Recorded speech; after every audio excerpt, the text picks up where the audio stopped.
এই 2026-এ শনি আর বৃহস্পতির গোচরে দেখুন, শনিও হলো বিদ্ধ গ্রহ, বৃহস্পতিও হলো বিদ্ধ গ্রহ।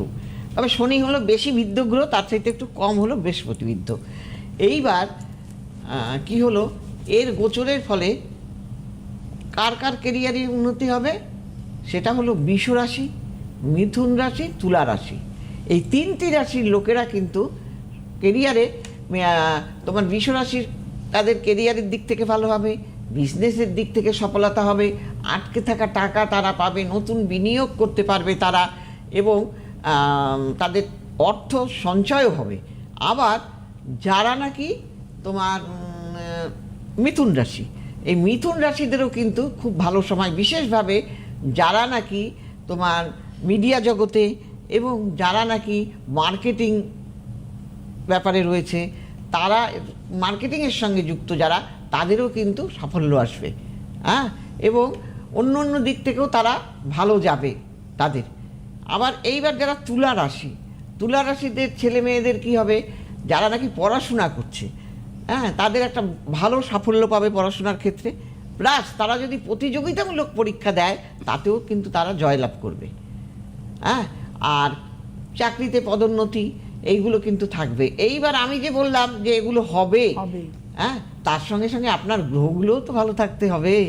মানে ব্যক্তিগত ছক যেটা, মানে এটা যেটা আপনি বলছেন যার ইন্ডিভিজুয়াল ছক ভালো থাকতে হবে। আপনি বলছেন শনি বৃহস্পতির সার্বিক গোচর, যেটা ইন্ডিভিজুয়াল ইউনিভার্সালি হচ্ছে।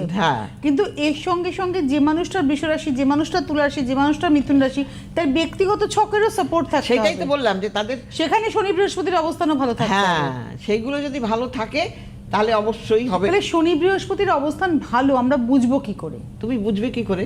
দেখো, শনি ধীরে চলা মানে গ্রহ, এবং সে অসৎ কাজকে প্রশ্রয় দেয় না। যদি শনি খারাপ থাকে তবেই সে অসৎ কাজে লিপ্ত হবে। তাই শনি অসৎ কাজকে কিন্তু প্রশ্রয় দেবে না। কারুর সম্পত্তি কেড়ে নেওয়া, মা বাবার সঙ্গে গুরুজনদের অশ্রদ্ধা করা, হ্যাঁ, তারপরে চুরি ছিনতাই করা, নেশা ভাঙ করা, এগুলো কিন্তু শনি একদমই পছন্দ করে না। হ্যাঁ, তাই এগুলো যারা করবে তাদের তো ভালো হবে না। আর অশুভ বুঝবে কি করে? শনি অশুভ এইভাবেই বোঝা যায় যে তার কোনো কাজ সহজে হচ্ছে না, হওয়া কাজে তার বাধা। হ্যাঁ, এইগুলো দেখা যাবে। এবং এই যা যা বললাম এই সব তারা করবে। বৃহস্পতি অশুভ বোঝা যায় কি করে? বৃহস্পতি অশুভ এইভাবেই বোঝা যায়, গুরুর আশীর্বাদ বলে না, গুরুর আশীর্বাদ না থাকলে মানুষ বৈতরণীও পার হতে পারে না। এইবার বৃহস্পতি খারাপ হবে যদি তোমার জন্ডিস, দেখো লিভারের কোনো সমস্যা, তুমি জানবা তোমার 100% বৃহস্পতি খারাপ। আচ্ছা। হ্যাঁ, তারপরে তোমার যাদের রেজাল্ট ভালো হবে না, যারা সবসময় মা বাবাকে যাচ্ছে না তাই করে গুরুজনদের অশ্রদ্ধা করে, তাদের কিন্তু জানবে তুমি 100% বৃহস্পতি খারাপ।